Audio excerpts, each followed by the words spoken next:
બીજમાં આગળ વાત કરીએ તો અરવિંદ કેજરીવાલ અને સંજય સિંહને ગુજરાત હાઈકોર્ટનો ઝટકો લાગ્યો છે। ડિગ્રી વિવાદ કેસમાં રાહત આપવા હવે કોર્ટે ઇનકાર કરી દીધો છે। પીએમ મોદીની ડિગ્રી કેસમાં બંને સામે માનહાનિનો કેસ ચાલશે। કેજરીવાલે પોતાને ટ્રાયલ સંજય સિંહથી અલગ કરવા માટે અરજી કરી હતી। વર્ષ 2023માં કેજરીવાલ અને સંજય સિંહે પીએમ મોદીની ડિગ્રીને લઈને અનેક સવાલો ઉભા કર્યા હતા। ગુજરાત યુનિવર્સિટીએ કરેલા માનહાનિ કેસમાં હાઈકોર્ટનો આ મહત્વપૂર્ણ ચુકાદો સામે આવ્યો છે।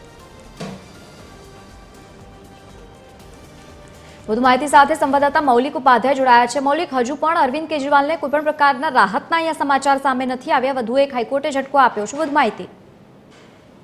બિલકુલ, અમદાવાદ સિટી સેશન કોર્ટે દિલ્હીના પૂર્વ મુખ્યમંત્રી અને આમ આદમી પાર્ટીના કન્વીનર અરવિંદ કેજરીવાલ તથા સાંસદ સંજયસિંહની રિવિઝન અરજીઓ નામંજૂર કરી હતી, જેની સામે તેઓ ગુજરાત હાઈકોર્ટમાં અપીલમાં પહોંચ્યા હતા। ત્યારબાદ હાઈકોર્ટે બંને પક્ષોને સાંભળીને ચુકાદો છે તે અનામત રાખ્યો હતો અને ત્યારબાદ આ મામલે 13 જાન્યુઆરીએ ચુકાદો જાહેર કરતા બંનેની અરજીઓ છે તે હાઈકોર્ટે નકારી કાઢી છે।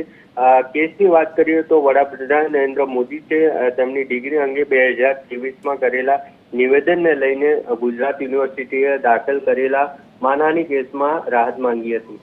જી બિલકુલ, આભાર સમગ્ર માહિતી સાથે જોડાવા બદલ। તો જે તે કેજરીવાલે પોતાનું ટ્રાયલ સંજય સિંહથી અલગ કરવા માટે અરજી કરી હતી તે ફગાવી દેવામાં આવી છે।